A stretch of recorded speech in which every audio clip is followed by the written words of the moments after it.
नमस्कार। देखिए, भारत की जो विकास की कहानी है ना, वो सिर्फ बड़े बड़े आंकड़ों या जीडीपी नंबर्स में नहीं है। असली कहानी तो उन योजनाओं में छुपी है जिन्होंने सच में करोड़ों लोगों की जिंदगी को बदला है। तो आज हम मिलकर उन्हीं सरकारी योजनाओं के सफर को समझेंगे और ये जानेंगे कि भाई आज के भारत की नींव आखिर रखी कैसे गई।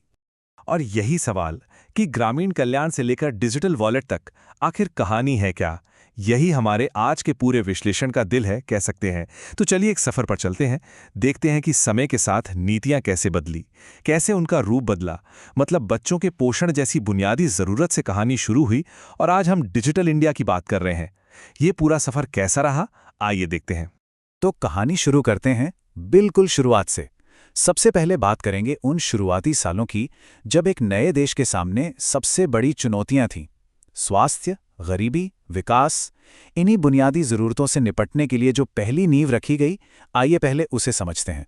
ये टाइमलाइन ना बड़ी दिलचस्प कहानी बताती है। आप देखिए, 1975 में फोकस था आईसीडीएस पर, मतलब बच्चों और माओं के स्वास्थ्य पर। फिर धीरे धीरे 80 के दशक में हम ग्रामीण विकास की तरफ बढ़े। 90s में सांसद निधि से लोकल एरिया डेवलपमेंट पर जोर दिया और 2000 तक आते आते प्रधानमंत्री ग्रामोदय योजना जैसी स्कीमें आ गई। ये दिखाता है कि कैसे देश की प्राथमिकताएं समय के साथ बदली और विकसित हुईं। आईसीडीएस यानी एकीकृत बाल विकास सेवाएं, ये सिर्फ एक सरकारी स्कीम का नाम नहीं है। ये भारत के ह्यूमन डेवलपमेंट की कहानी का एक बहुत बहुत जरूरी पिलर है। सोचिए, 1975 में शुरू हुई ये स्कीम, इसका मकसद सिर्फ खाना या पोषण देना नहीं था। इसका मकसद था देश के हर बच्चे को जिंदगी में एक हेल्दी, एक मजबूत शुरुआत देना। और इसका स्केल, ये दुनिया के सबसे बड़े प्रोग्राम्स में से एक है। जरा सोचिए, कितना बड़ा काम है ये। अच्छा, तो बुनियादी जरूरतें पूरी करने के बाद अब आता है पॉलिसी मेकिंग का अगला फेज। अब फोकस थोड़ा शिफ्ट हुआ। अब बात सिर्फ ओवरऑल डेवलपमेंट की नहीं थी, बल्कि अब लोगों पर, खासकर समाज के कुछ खास वर्गों पर ध्यान दिया जाने लगा। मतलब अब नीतियां ऐसी बनने लगी जो सीधे लोगों को सशक्त करें, उन्हें सोशल सिक्योरिटी दें। अब कस्तूरबा गांधी बालिका विद्यालय योजना को ही ले लीजिए। ये सिर्फ स्कूल खोलने की स्कीम नहीं थी। इसका असल मकसद था उन लड़कियों तक पहुंचना जो शायद पढ़ाई के बारे में सोच भी नहीं पाती थी। और ये चार्ट यही दिखाता है। देखिए, 75% सीटें एससी, एसटी, ओबीसी और माइनॉरिटी कम्युनिटी की लड़कियों के लिए रिजर्व रखी गई। क्यों? ताकि शिक्षा का फायदा सही मायनों में उन तक पहुंचे जिन्हें इसकी सबसे ज्यादा जरूरत है। 3000 रुपये महीना। सुनने में शायद ये रकम बहुत बड़ी ना लगे, लेकिन प्रधानमंत्री श्रम योगी मानधन योजना के तहत मिलने वाली ये पेंशन उन करोड़ों लोगों के लिए है जो असंगठित क्षेत्र में काम करते हैं। मतलब रेहड़ी पटरी वाले, खेतीहर मजदूर, उनके लिए ये सिर्फ पैसा नहीं, बुढ़ापे में सम्मान से जीने का एक सहारा है, एक बहुत बड़ा सहारा। तो ठीक है, एक तरफ लोगों को सशक्त किया जा रहा था, लेकिन देश को आगे ले जाने के लिए और क्या चाहिए? मजबूत इंफ्रास्ट्रक्चर, सड़कें, शहर, बिजली, पानी।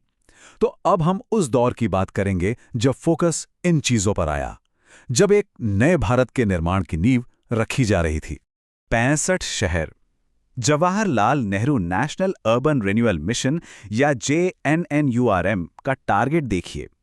एक दो नहीं, बल्कि एक साथ 65 शहरों को चुना गया। किस लिए? वहां के इंफ्रास्ट्रक्चर और बेसिक सर्विसेज को सुधारने के लिए।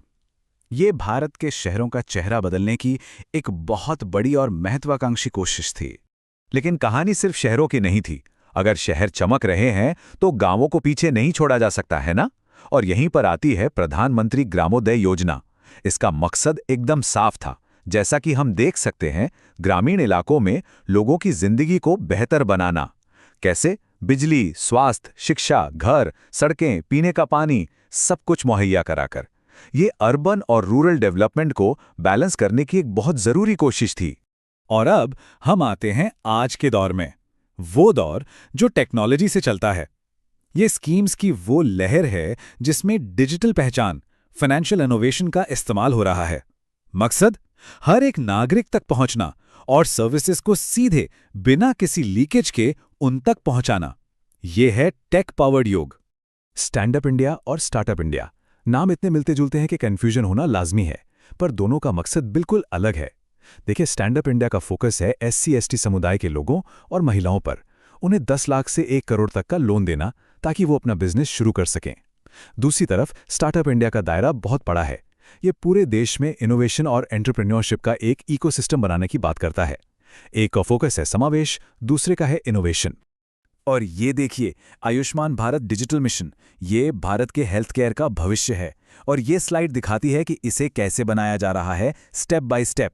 पहला स्टेप है एक फ्रेमवर्क बनाना, फिर देश भर के डिजिटल हेल्थ सॉल्यूशंस को जोड़ना, और नतीजा एक नेशनल डिजिटल हेल्थ इकोसिस्टम, जहां हर किसी का हेल्थ रिकॉर्ड डिजिटली मौजूद हो, सुरक्षित हो और आसानी से एक्सेस किया जा सके। सोचिए, इससे हेल्थ सर्विसेज में कितना बड़ा बदलाव आ सकता है। तो चलिए, अभी तक हमने जो भी समझा है उसे फटाफट एक बार रिवाइज कर लेते हैं। ये एक तरह का नॉलेज चेक है, और अगर किसी एग्जाम की तैयारी चल रही है तो ये बहुत काम आएगा। तो एक नजर डालते हैं कुछ सबसे जरूरी योजनाओं पर। ICDS 1975 बच्चों और माओं के लिए, JNURM 2005 65 शहरों को चमकाने के लिए, KGVV 2004 लड़कियों की पढ़ाई के लिए, फिर 2016 में स्टैंड अप इंडिया SC/ST और महिला उद्यमियों को सपोर्ट करने के लिए, 2019 में PM-PSYM से असंगठित क्षेत्र के लिए पेंशन, और सबसे लेटेस्ट 2021 का आयुष्मान भारत डिजिटल मिशन। ये पूरी लिस्ट ही भारत की बदलती जरूरतों और प्राथमिकताओं की कहानी कहती है। चलिए, अब फटाफट एक क्विक क्विज करते हैं। पहला सवाल, एकीकृत बाल विकास सेवा यानी ICDS किस साल में शुरू की गई थी? और दूसरा सवाल, प्रधानमंत्री ग्रामोदय योजना PMGY का मेन ऑब्जेक्टिव क्या था? सोचिए जरा। अगले दो सवाल, JNNRUM मिशन में शहरी नवीनीकरण के लिए कितने शहरों को टारगेट किया गया था? याद है वो नंबर? और वो कौन सी स्कीम है जो असंगठित क्षेत्र के सीनियर सिटीजन को 3000 रुपए की पेंशन देती है? ठीक है, सवाल नंबर 5, कस्तूरबा गांधी बालिका विद्यालय में SC, ST, OBC और माइनॉरिटी कम्युनिटीज के लिए कितने % सीटें रिजर्व्ड हैं? और छठा सवाल, स्टैंड अप इंडिया स्कीम के तहत लोन की रेंज क्या है, मतलब कितने से कितने तक का लोन मिलता है? चलिए आगे बढ़ते हैं। सवाल नंबर 7, 2021 में लॉन्च हुई उस स्कीम का नाम क्या है जिसका मकसद एक नेशनल डिजिटल हेल्थ इकोसिस्टम बनाना है? और 8वां, सांसद स्थानीय क्षेत्र विकास योजना यानी MPLADS किस साल में शुरू हुई थी? और ये रहे आखिरी दो सवाल, प्रधानमंत्री जन धन योजना का कोर मकसद क्या है? और 10वां और आखिरी सवाल, स्टार्टअप इंडिया और स्टैंड अप इंडिया दोनों स्कीम्स को किस साल में लॉन्च किया गया था? साल एक ही है, याद कीजिए। तो हमने ये पूरा सफर देखा, बुनियादी जरूरतों से शुरू होकर डिजिटल भविष्य तक का।